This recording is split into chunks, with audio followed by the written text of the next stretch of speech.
और जाने मन तू कहाँ है? मैं मेकअप कर रही हूँ राजा। अब जल्दी से बाहर आ जा। क्या काम है राजा? चल रोपनी करे।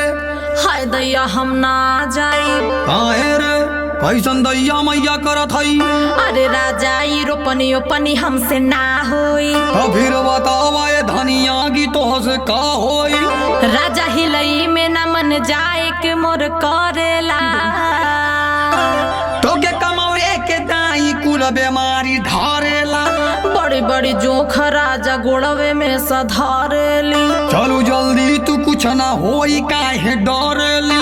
तू ही चली जा मोके परेशान ढेर मती करा। देखा रानिया न हमरे सामने ज्यादा यत कोरा। हाय सुकुआर हमसे रोपने जानी करावा हो। चुपचाप चला ढेर हमके मत सिखावा हो।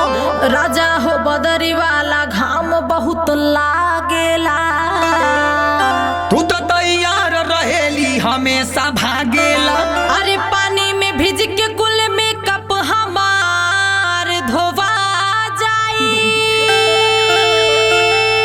अरे तू साथे रहबू त ये मोर रानी हो। दियो हमार ढोआ जाई। बक हम ना ढोआ। रानी हो चला रोपनिया करा दा। डाले के बिया चला खेते पहुँचा दो। हाँ रानी हो चला रोपनिया करा दा। डाले के बिया चला खेते पहुँचा दा। घरे रहे में कवन पावेलू मजा। घरे रहे में कवन पावेलू मजा। हईला हम पापा के पारी न हमसे रोपनिया होई ये राजा। हईला हम पापा के पारी न हमसे रोपनिया होई ये राजा। देखत हई हमहू तू कैसे न करे रोपनिया। जइबू ये धनिया।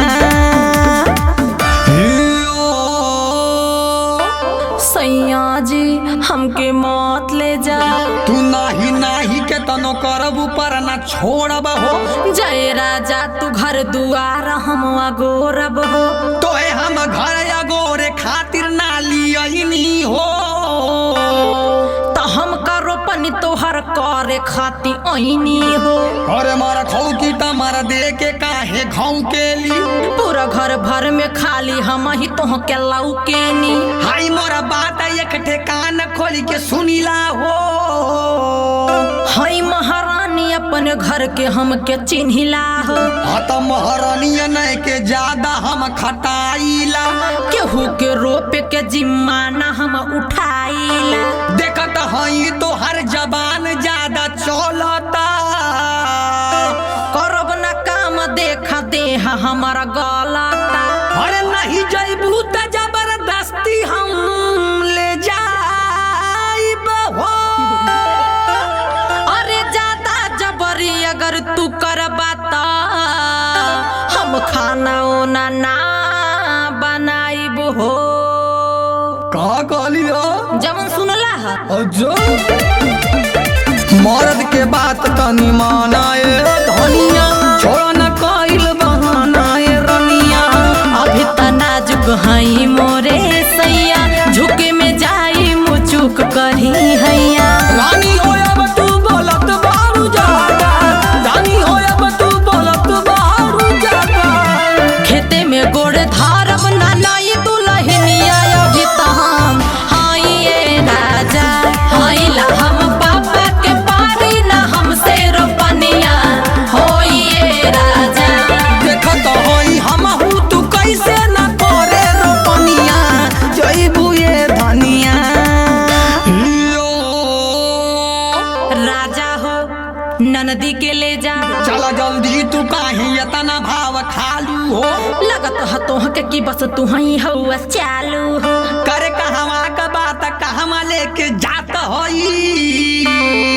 तो तोहरे घर के नौकर कहम बुझात हई। करे ई बताव कि कैसन तई बतियावेली। इह तेवर हम अपन हर जगह देखावेली। कई तेवर तोहार ढेर दिन ले ना चली। जाई मजदूर के के बोला के अपन काम कली।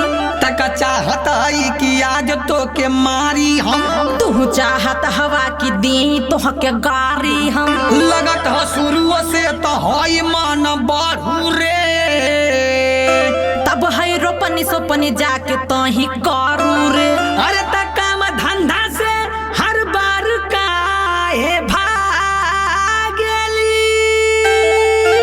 जे हमसे काम करावे के कहेला जल्दी ओकरे मुहे हम ना लागेली। बुझाई ना देखो तानी तू ढेर करेलू बड़ बड़, उस समय बलतिया देबो बोल भर। रोपे ना जाइब चाहे के तनो चिलैबा, देखत हई तू आज कैसे ले जाइबा।